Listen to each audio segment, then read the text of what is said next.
La laïcité n'est pas une opinion. C'est un pilier de notre République, un héritage des Lumières et de la Révolution française, qui garantit à chacun la liberté de croire ou de ne pas croire, tout en protégeant l'espace public des pressions religieuses, quelle que soit la religion. Pourtant, aujourd'hui, ce principe est malmené, bafoué, voire retourné contre ceux qui le défendent. Et l'un des symboles les plus frappants de cette dérive, c'est l'évolution spectaculaire de Jean-Luc Mélenchon. La question n'est pas seulement de savoir ce que pense Jean-Luc Mélenchon, elle est de savoir ce que nous, citoyens, sommes prêts à accepter pour l'avenir de notre pays. Au début de sa carrière politique, Jean-Luc Mélenchon incarne une gauche attachée à l'école publique, à l'émancipation par le savoir et à une laïcité sans compromis. En 1989, alors qu'il est sénateur, il défend bec et ongle la loi de 1905, affirmant que la République ne négocie pas avec les obscurantismes. Pour lui, la laïcité est un outil de libération, elle protège les individus des dogmes et unit la nation autour de valeurs communes. À cette époque, Mélenchon s'oppose farouchement aux accommodements religieux, il critique les dérives de l'islam politique et soutient les lois encadrant le port de signes religieux à l'école.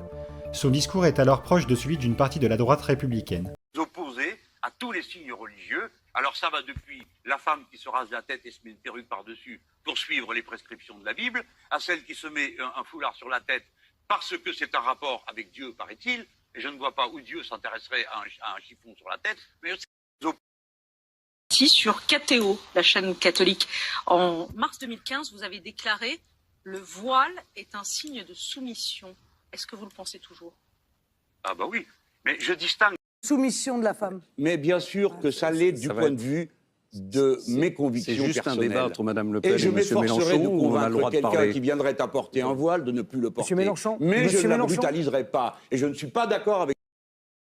Que lorsque l'on veut être élu, je veux que tout le monde m'entende, eh bien il faut pouvoir représenter tout le monde. C'est donc une erreur de se présenter à des élections en affichant une appartenance religieuse qui rend impossible cette représentation du souverain dans son ensemble. Tout bascule dans les années 2010 avec la création du parti de gauche, puis de la France insoumise. Mélenchon opère un virage à 180 degrés, il se rapproche d'associations controversées, il relativise la laïcité au nom de l'antiracisme et commence à dénoncer les lois républicaines comme des outils de stigmatisation. En 2016, il s'oppose à la loi interdisant le burkini sur les plages, estimant que la République n'a pas à dicter aux femmes ce qu'elles doivent porter. Pourtant, quelques années plus tôt, il aurait été le premier à défendre l'interdiction des signes religieux ostentatoires. Ce revirement n'est pas anodin, il correspond à une stratégie électorale claire. Mais c'est en 2022, lors de la campagne présidentielle, que le masque tombe vraiment. Il qualifie la laïcité de totem réactionnaire et accuse ses défenseurs de racisme d'État. Et puis, il y a eu cette phrase prononcée en 2026 lors d'un meeting à Lille, « Tout blanc, tout moche que vous êtes ». À Saint-Denis, la Nouvelle-France est affirmée, et vous comprenez ce que ça veut dire. C'est pas rien que ça soit à Saint-Denis. Vous avez vu les histoires que je me suis fait avec les réacs en leur disant « Ah bah oui, mais Saint-Denis, la basilique, pas moyen de la faire si vous n'aviez pas demandé aux musulmans comment on fait. » Ils sont tous mis à hurler. « Qu'est-ce que c'est que cette histoire ?» Bah, pas de bol. Ils ont le front de me dire que non, non, pas du tout. C'est les Goths qui ont inventé les arcs brisés. Mais ça va pas, les Goths, ils étaient juste capables de briser les arcs. C'est tout ce qu'ils savent faire. Mais c'est tout. Et non, le reste, la science, elle est venue, mais pourquoi, a priori, ça serait nul? Je veux dire, il a même bien fallu qu'il y en ait un jour un ou une qui se mette debout sur ses pattes, à l'autre bout du continent africain, pour qu'à la fin, ici, vous soyez en train de faire les malins, tout blanc, tout moche que vous êtes. Bon, alors, donc... Non seulement Mélenchon assume désormais une vision racialiste de la société, mais il en fait un argument politique. Pour lui, la laïcité n'est plus un principe d'émancipation, mais un instrument d'oppression. Et quand on lui rappelle ses anciennes positions, il rétorque « Les temps changent, il faut s'adapter ».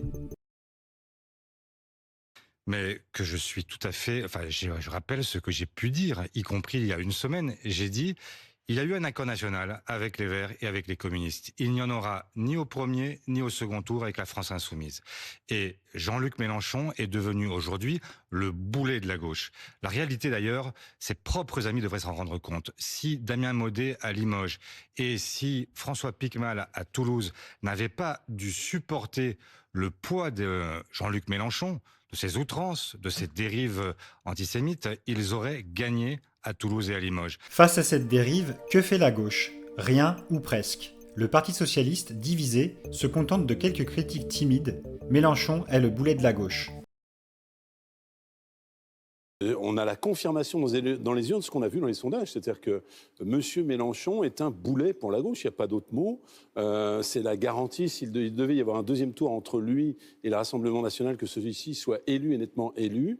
Et puis enfin, les électeurs socialistes, on l'avait vu dans les sondages, on l'a vu dans les urnes, n'ont pas compris cette demande d'alliance. Plus de 70% d'entre eux dans les sondages disaient qu'ils n'en voulaient pas. Eh bien, c'est confirmé dans les urnes. Et à l'inverse, ceux qui ont résisté ont presque eu une prime, je pense, bien sûr, à la belle victoire à Paris, bien sûr, ou à M. Payon, qui était, lui, réellement en risque et dont je tiens à saluer le succès, qui n'a pas été qu'à moitié élu. La prise de courage, la prise de distance a été saluée par les électeurs. Est-ce que vous pensez, j'ai à peu près déjà le début de réponse, que les outrances de Jean-Luc Mélenchon, ces sorties de route à répétition, ont refroidi les électeurs de gauche ? Vous savez, dans la semaine, parce que personne ne regardait, moi j'écoute ce que les uns et les autres disent. Monsieur Mélenchon lui-même a dit qu'il fallait soutenir le régime iranien face à l'agression américaine. C'était le peu ou prou de soutien au régime des Mollahs. Après toutes les sorties de route antisémites, le bruit et la fureur, non, les Français, certainement au municipal, ne souhaitent pas cela. Ils souhaitent une gauche apaisée, déterminée, capable de s'allier. À Nîmes, finalement, c'est la gauche sous la houlette d'un parti communiste qui s'est rassemblé, qui a gagné. Donc nous ne sommes pas contre l'union de la gauche. Nous sommes contre quand finalement la gauche sort de ses bases. Et la base universaliste est une base extrêmement importante. À droite, la réaction est plus ferme mais insuffisante. Les Républicains dénoncent les dérives de LFI, mais peinent à proposer une alternative claire. Leur discours reste trop souvent technique, alors qu'il faudrait un projet de société ambitieux pour défendre la laïcité. Quant au Rassemblement national, ils surfent sur le sujet, mais avec une approche souvent caricaturale. La première chose qu'ont demandé les élus de la France insoumise à Chalon-sur-Saône, où ils ont été battus, ils sont rentrés au conseil municipal. La première chose, c'est demander le port du foulard au conseil municipal. Enfin, sincèrement, est-ce que c'est d'abord une revendication des habitants? Et puis surtout, est-ce que ça ne dit pas quelque chose? Est-ce que c'est pas finalement un signe envoyé pour, là encore, percuter le tissu républicain? Vous savez, méfions-nous. Je crois que c'était le magistrat Lindon qui disait les paroles des salauds arment les bras des imbéciles. Et je pense que la France insoumise, on est exactement là-dedans. Les discours de Jean-Luc Mélenchon peuvent avoir des répercussions très dangereuses dans notre pays. Pour comprendre la définition de la laïcité selon Jean-Luc Mélenchon, il faut s'intéresser à ses origines et à sa vision du vivre ensemble. Je suis né à Tanger, j'y ai vécu les 11 premières années de ma vie. Ma famille était des gens qui venaient d'Algérie.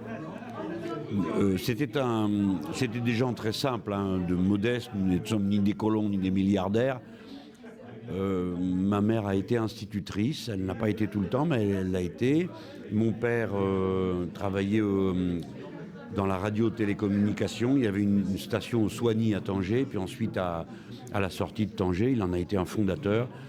Donc toute mon enfance est traversée de l'image de cette ville extraordinaire où il y avait toutes les nations du monde. On se promenait sur le boulevard, vous aviez un sikh avec son turban. Il y avait des Grecs, des Maltais, des Rifis qui venaient avec les chapeaux, vous savez, tout ça. Et je crois que ça m'a donné un pli. Alors maintenant, vous savez, en vieillissant, on durcit les traits de caractère. Je ne supporte plus de vivre autrement que dans un endroit où les gens sont mélangés. Donc j'habite à Paris, dans le 10e arrondissement. Je ne pourrais pas habiter dans le 6e ou dans le 7e. Je ne peux pas survivre quand il n'y a que des blonds aux yeux bleus. C'est au-delà de mes forces. La laïcité, ce n'est pas une opinion. C'est un principe constitutionnel inscrit dans notre histoire depuis 1905. Elle garantit deux choses. La liberté de conscience, chacun est libre de croire ou de ne pas croire. La neutralité de l'État, la République ne finance ni ne reconnaît aucun culte. Cette loi fait en sorte qu'il n'y ait pas d'emprise du religieux sur le politique. Contrairement à ce que dit Mélenchon, la laïcité n'est pas une oppression, elle est exactement l'inverse, une protection. Une protection contre les mesures religieuses, quelle que soit la religion, contre les communautarismes, contre ceux qui voudraient imposer leurs lois à la société tout entière. La vraie question n'est pas « la laïcité opprime-t-elle ?», mais bien « pourquoi certains veulent-ils imposer leurs normes religieuses à la République ?»